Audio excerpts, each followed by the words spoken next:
our fellow lovers of love, and thank you for joining us on yet another excursion through the stream of consciousness down the river of tranquility to fill the lake of life with love.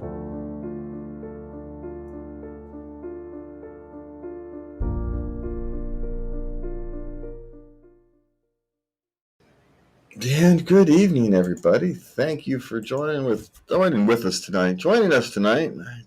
It's going to be one of those days. It's going to be a good show tonight. It's going to be one of those days again when my mouth is saying things my brain doesn't tell it to say. This is going to be fun. So thank you for joining us on this interesting excursion down our normal Saturday night questions. We've got an eclectic list of questions tonight. It's kind of a strange list, but it should be some interesting things to talk about. It should lead some interesting topics to talk about. It seems like every week here we go when we talk about how stressful life is these days. But I was thinking about it, and I was looking back at a picture from 1948 last night. And there was this woman who was quite literally selling her children in front of their house because they couldn't afford their house anymore. They couldn't afford the house payments. They were getting evicted. And so they were literally selling their children. This is 1948. This is post-war boom years. So as difficult as times seem now, maybe we have progressed quite far as a culture, as a society, as human beings, farther than we like to think. Sure, things look like they're fraying at the seams. But sometimes what shows up at the surface isn't really the story. The real story is those of us going about our daily lives and just getting on with making ourselves better, our families better, our communities better. And then in a few years, we'll look back at these times and say, wow, how did we ever let things get like that? So, there's always hope for the future. All right. So what do we got?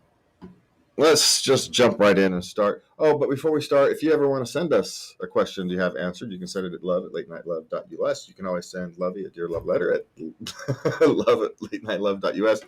You can find us at latenightLove.us. If you haven't got the notion there, you can go to latenightLove.us and find all kinds of stuff. Yeah, I've said it like 5 times now. So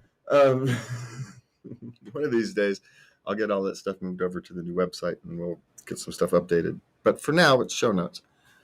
And you can also contact us. There's a contact page, so you can send us contact that way if you want to be private.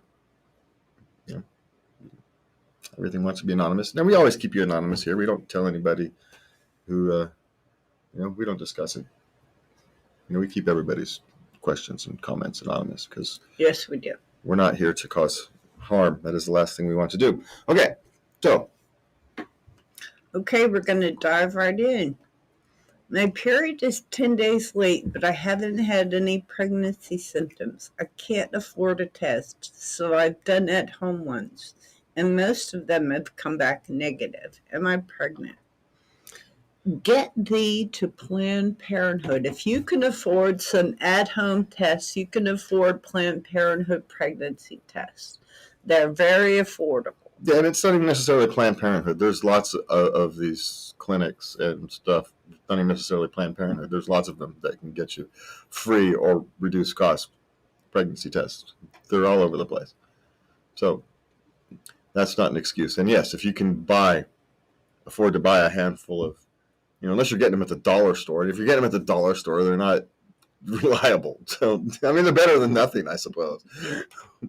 But, being 10 days late isn't out of the ordinary.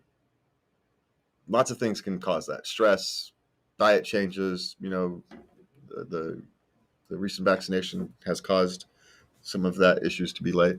But it doesn't hurt to go to a Planned Parenthood, some other clinic, and just get a regular test. Yeah, you don't have to wonder. There's help out there. Yeah. So, and if you're really worried about it, the There's a pill you can take at this stage. There's a pill you can take. But they call it the morning after pill, but it's not technically morning after, right? It's like 3 weeks, 4 weeks. So there's, there's hotlines to call. Call a pregnancy hotline and ask. Just Google pregnancy hotline, and they'll direct you in the right way. I should have looked that up and had a question added on for you, but you all know how to use the internet. I don't need to tell you how to do that. Search pregnancy hotline and get in contact with somebody. Okay. Why do some husbands want their wives to stay at home and take care of the house instead of working? Well, first, let's dispose of this notion that it's only husbands that want this. There's wives that want to stay home. There's husbands that would prefer to stay home while their wives work. So let's dispel this notion that it's husbands that want their wives to stay home. There's benefits to being a homemaker, whether you're a husband or whether you're a man or a woman or something else, right? Doesn't matter. There's benefits to that. You get to support one person to go off and engage in their career. You get to be responsible for raising a family. It's not like you sit on the couch eating bonbons. Most people aren't Peggy Bundy. Actually raising a family and creating a household that engages in the community, someone who's community involved heavily in the community. This is generally what happens with part of the PTA. They're part of, they're not just sitting home doing nothing. But, being responsible for raising the next generation is a powerful career. Just because it's not compensated with cash doesn't mean it's not compensated. I think we all too often think of our compensation as, financial compensation, but there's other compensations. But why would people want it? Well, fundamentally, it's best for your children. If raising your children is that what you want to do, having a parent be there to raise a child is fundamentally always going to be best. Not that it can't be done more than adequately other ways. Just saying, all things created equal, it will be best. Yes. And, and if everybody's wants, needs, and desires match, if a husband who wants that kind of lifestyle and if one partner wants that and the other person wants to be the other thing, they actually work together to create something greater than the sum of its parts. And just as two working parents who somehow figure out how to manage all those wheels, get those wheels to go in, they actually do create something, bigger than its parts. But the thing is, everybody has to be on the same page. Everybody has to want the same things. And so just because you don't want to be a stay-at-home parent doesn't make people who want to be a stay-at-home parent wrong. It's a career in and of itself. It's a reward in and of itself. And so that's the notion I don't like, that somehow being a stay-at-home parent makes you a less of something because you haven't been out working. You're doing something just as important. You're gluing your communities, your families, and communities together.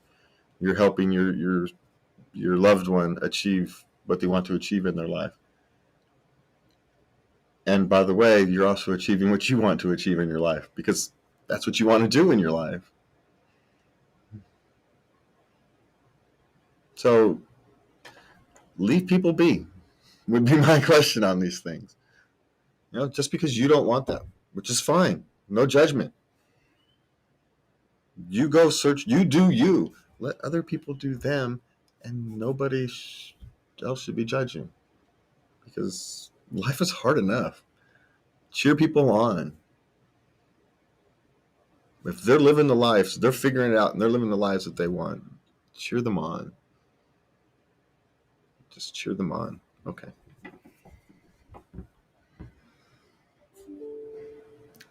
Why am I immune to marijuana? Oh, my friend, you just got lucky, I guess. Well, if there's a little more detail to it, I probably should have put in there. He's a 59. He never tried marijuana before, got divorced, and said he was going to try some. So he smoked some, and nothing happened. Oh, try it again. You may have been smoking CBD, which wouldn't get you high. Yeah. Yeah. So, Talk to a professional. Go talk to your bud tender. Yeah, but at the end of the thing, marijuana is not for everybody. No, it's not. So, it's just like drinking isn't for everybody, just like ice cream isn't for everybody, not everything's for everybody. So, it's not a loss. It's just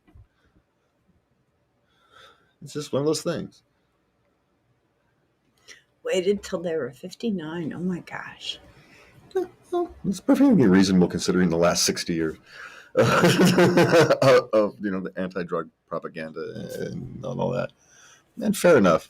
Getting caught up in that stuff can make life more difficult than it needs to be, right? So it can, yes. So, fair enough. As I told my kids, you're better off not. Not that it can't be used not that marijuana and alcohol and that can't be used perfectly responsibly, because it can be. People do it all the time. But it's one extra thing in that equation that is your life to have to be dealt with. And you're better off not having them. And so,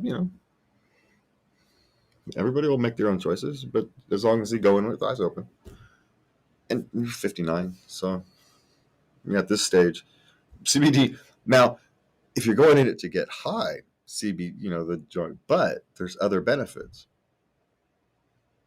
If you're smoking those CBDs, you may have other benefits that you didn't expect to feel, that you weren't looking for. The joints may hurt a little less.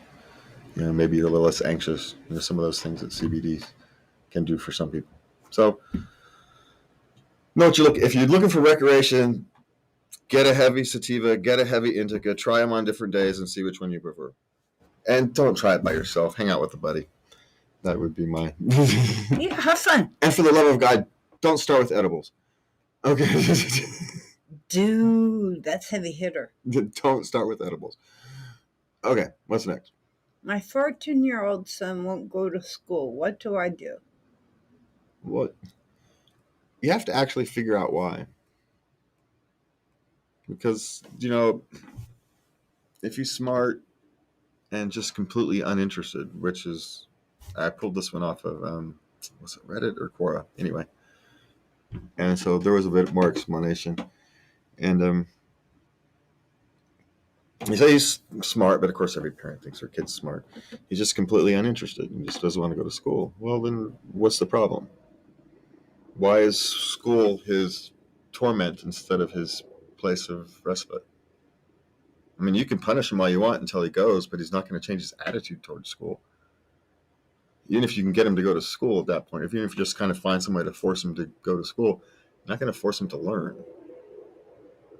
You're just going to force him to hate it more. So the question is finding out why. Is he socially awkward? Doesn't know how to fit in? Doesn't have social skills? So, maybe he's got anxiety and a big school isn't for him. There's a reason for it. He's a child. There's a reason for it. Maybe he experienced some trauma he hasn't been able to talk about. And, maybe you need more counseling. But school and education are two different things. You can make sure he's educated without him going to school. Work with him. See if you can go to a homeschool program. See if he'll actually do the work in a homeschool program, because you'd much rather do that. If he's not going to go to physical school, okay, get him in a homeschool program where he can do it work. You never know. He may thrive. He may fly through school because it's in an environment that he can thrive in. Don't get so focused on the physical aspect of school that you forget the actual point. And that's educated. Because if you force him into school, he's not going to get educated. And so you can do that, but beware, there's going to be consequences. Not only is he not going to be educated, it's going to create something for him to rebel against. Find out the problem and adapt to it. Adapt your education to him, not him to education. And it's a long road, so it's not something you're going to solve in 3 months. So, okay. Okay, this is a question for you. I never had boys. My 13-year-old kid started taking longer showers within the last month. Should I be worried about what he is doing? Well, that particular one could be answered just as much for a girl as a boy, by the way. I've raised both. I can tell you. They're having fun. Leave them alone. Well, yes, but if you're in a spot where they meter water and things like that, or if you've got one bathroom in a house full of things, it can be a problem. But you make it that problem, not the other one. It's perfectly reasonable for them to be experimenting with themselves. Don't worry about what they're doing. Deal with, hey, your showers are too long. You're running up the freaking water bill. Knock it off. Leave it at that. Because that's the actual problem. The other thing's not really a problem. It just makes you uncomfortable. Don't think about it.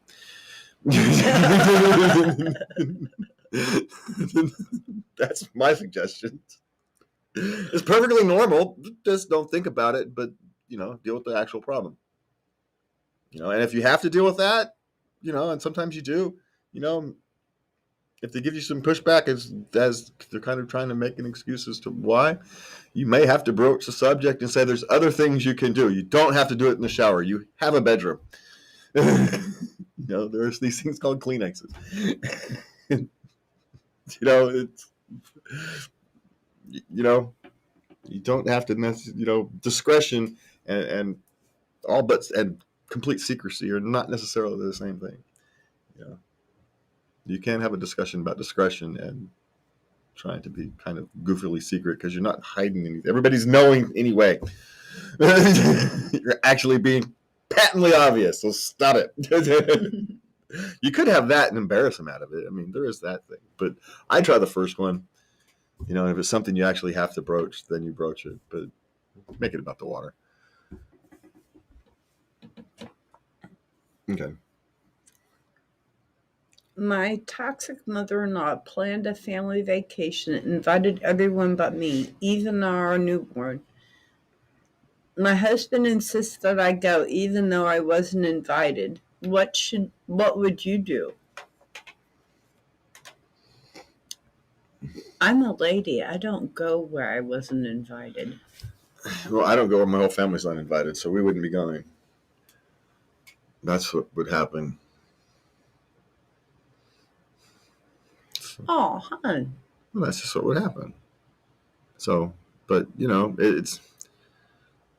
But of course, I've never had a toxic mother, so. I know that was kind of a weird question, but well, no, it's not a weird. It's a perfectly reasonable question. No, I mean, given your mother. Yeah, no. So it's easy for me to say, right? I know, right?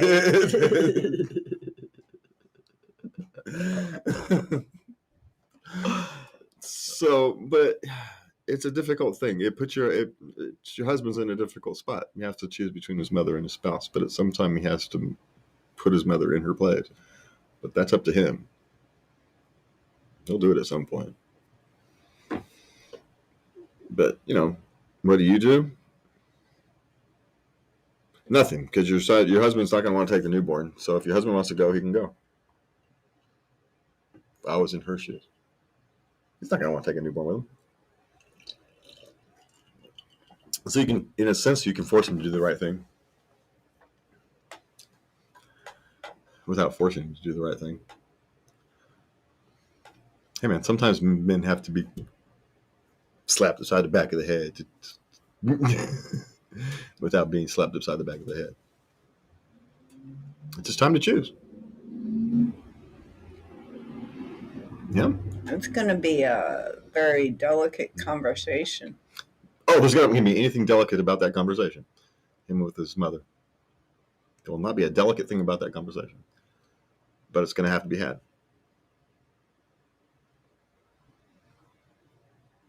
But you're going to have to put it where he's making that choice, not you. So you can't go. And you know what? If your husband wants to take his newborn, more power to him. He's not going to. So, hey, it's a bluff. Think of it this way: it's a break. Break for you. Anyway, call the bluff. Ultimately that's what I would do. Call the bluff. Stay home. My mother-in-law just passed away. She left 200 acres of land in her estate. She left 3 children, one of whom is my husband of 51 years. Do I have a say in how the land is divided up or sold?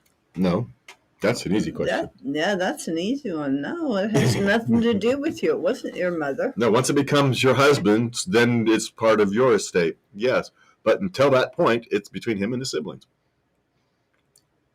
It just is. That's the way these things work. You know, these types of things go much smoother if people just mind their place and let those who's actually invested in it deal with it. You know, it's a difficult time. Let those that deal with it, and you accept whatever their decision is. Your job right now is to support your husband, not to worry about what you're going to get out of it. And whatever the new reality is, the new reality is. Yeah?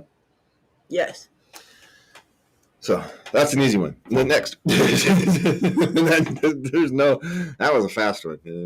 There's not much to add. How do I tell someone that I can't keep giving them a ride without being too rude? Well, you just tell them. I mean, there's no need to be rude. You just be factual. Hey, look, I can no longer do it. It's cutting into my time. It's my gas, whatever it is. Whatever the reason is, you just can no longer. It's an emotional drag. You don't like being in traffic. Whatever it is, that an extra 20 minutes a day you need for something else. Whatever the reason is, just be honest. That's all. If you're compassionate, give them some time to make other arrangements. Hey, next week, give them a week or whatever it is. That's a good idea. Just be honest. You don't have to be rude. There's nothing rude about being honest. It's actually rude to not be. It's rude for you to continue making them think that the relationship is perfectly acceptable when it's not. That's what's being rude. Because that's dishonest. And dishonesty is rude. All you have to be is not be a dick about it. That's easy.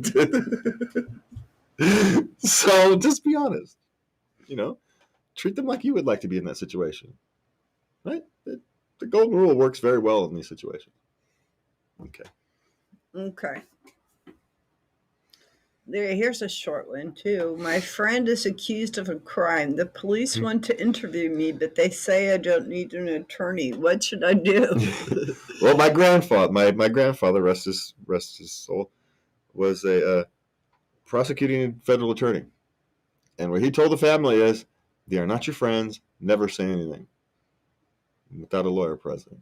So if they're telling you, yeah, you don't need a lawyer, you're pretty guaranteed to need a lawyer. Yep. It's pretty guaranteed. That's a big red flag for you to get a lawyer. And it just is. Because, while your friend may be in trouble, the police are looking to get you in trouble too. So anything you say that might be wrong, say, do this. I'm perfectly happy to help, but I need my lawyer there. So it's nothing personal. I'm just not comfortable. Yeah. Hey, you got your rights. Exercise them. And you don't actually have to say anything. You have the right to remain silent, right? You have the right to say, no, I don't want to speak. So you're going to have to make the choice. Do you want to or not? But don't talk to him without a lawyer. Okay. My daughter fell victim to parent alienation and doesn't talk to me or acknowledge my existence. Can she legally keep me from my grandson? Well, there is something known as grandparents' rights. But depending upon where you live. Depending on where you live, and you really need to see an attorney. It is an ordeal. It's expensive, but it can be done. And it may actually cause more harm than good. But there's also one aspect that we don't know here. Is it actually parental alienation, or is it they wanted to get away from you and you're viewing it as alienation? Sometimes parents are toxic without knowing it.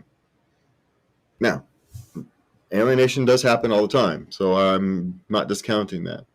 But I want to make sure that you stood in the mirror and looked at yourself and made sure you're not part of the problem.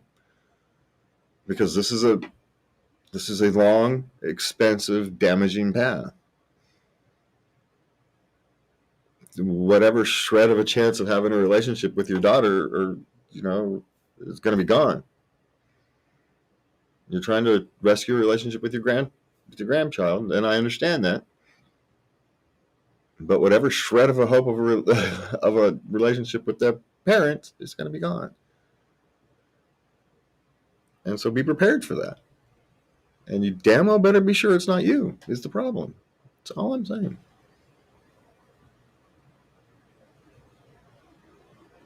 So, I feel for you. I do. I feel for them. But Yes, it's very sad. But, you got to prepare for this. And you've got to make sure that you're perceiving the world correctly. Because this can't be undone. The hurt that this will cause won't be undone. Of going that kind of a route, going to court and dealing with that, it can't be undone. So, be very, very careful. Okay.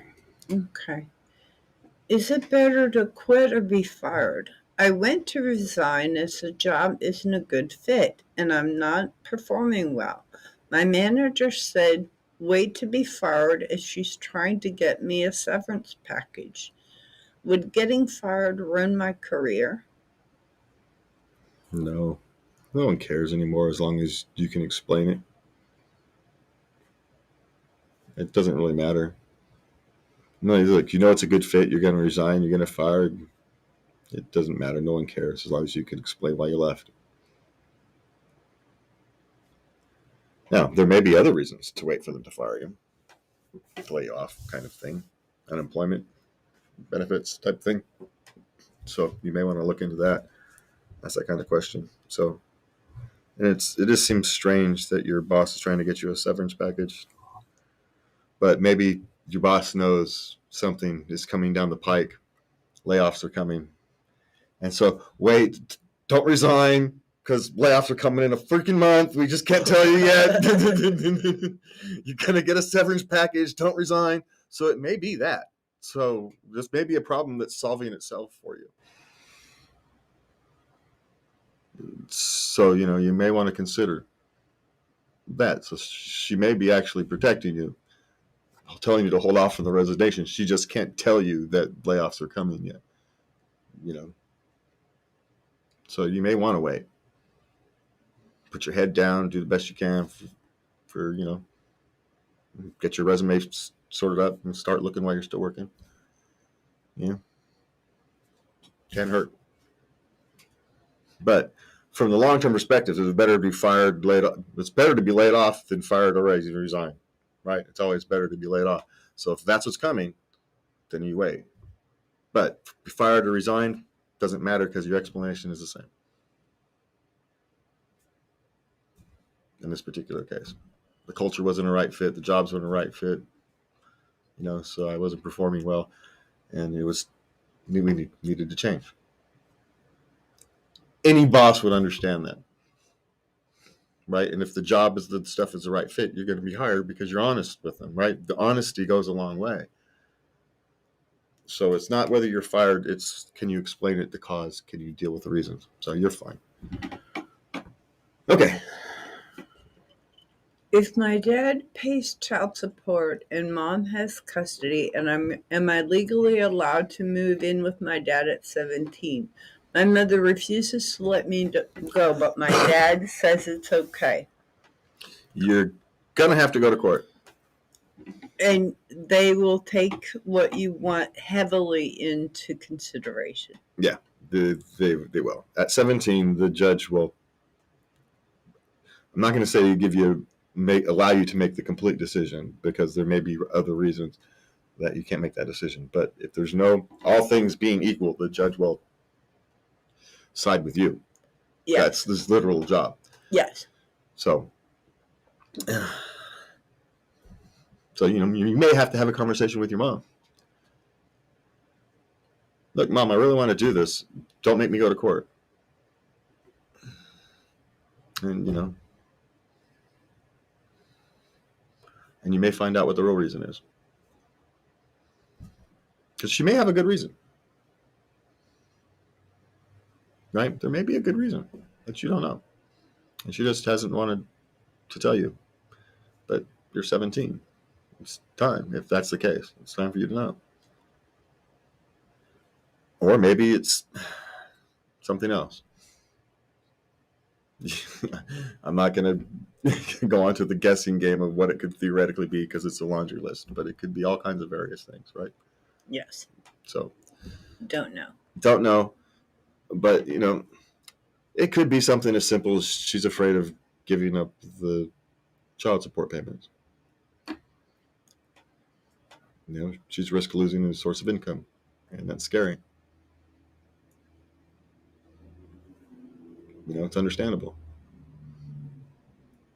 Maybe you can talk to your dad about that. Maybe there's an arrangement can be made.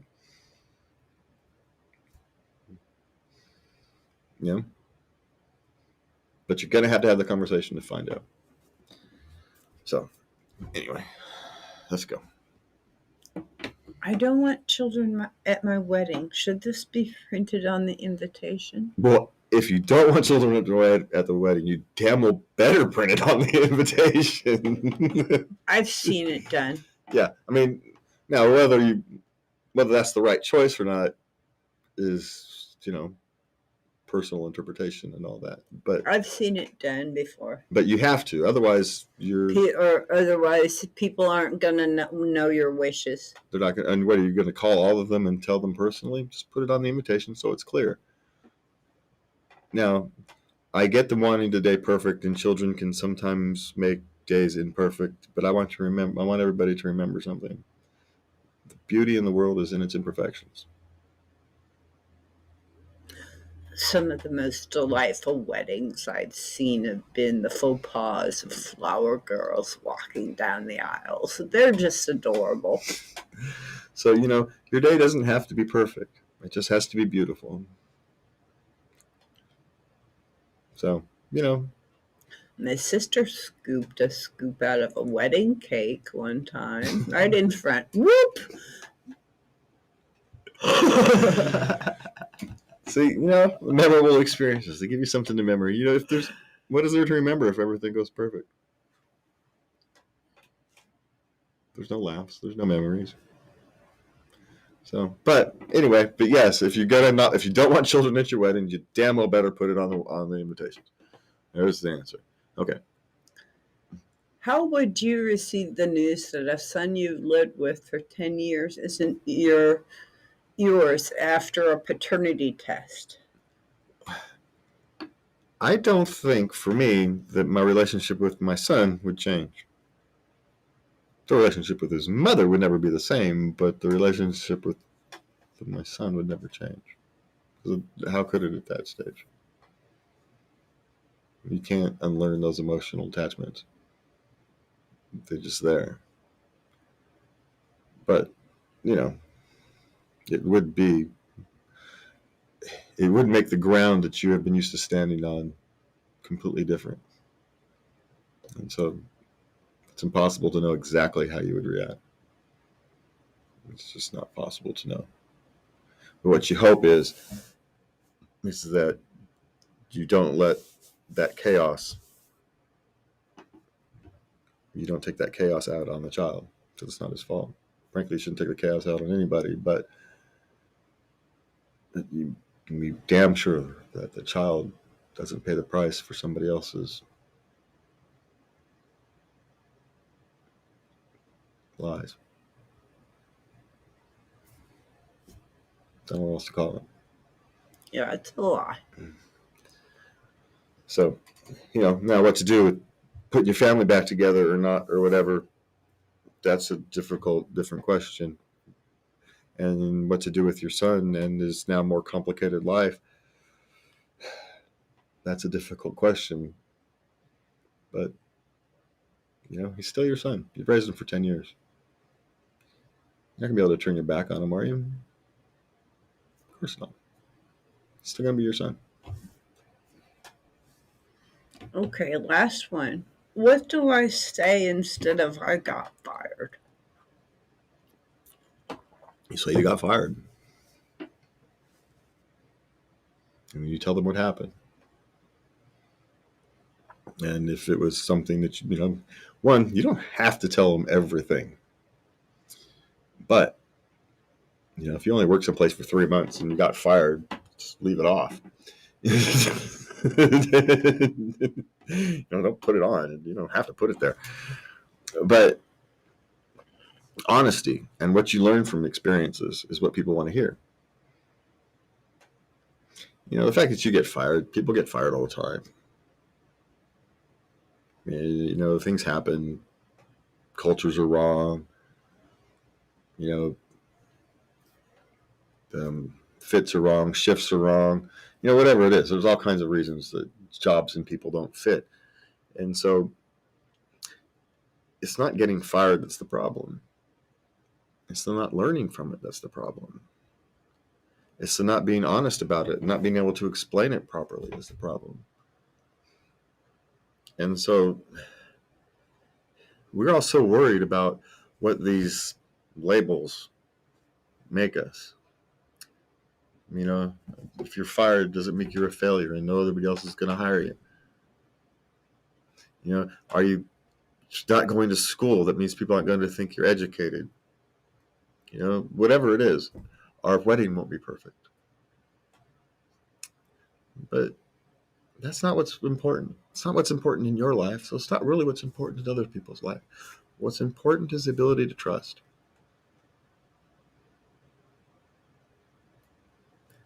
And it's that ability to trust that will get us through our lives. It will get us through our jobs. It will get our communities back together. And it will make us better people.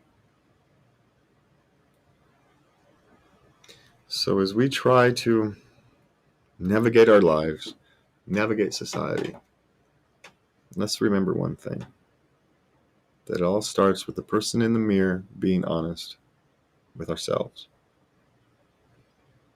Because you can't be honest with the world if you're first not honest with yourself. Thank you for joining us tonight. For me and Lubby, we want to thank you for being there.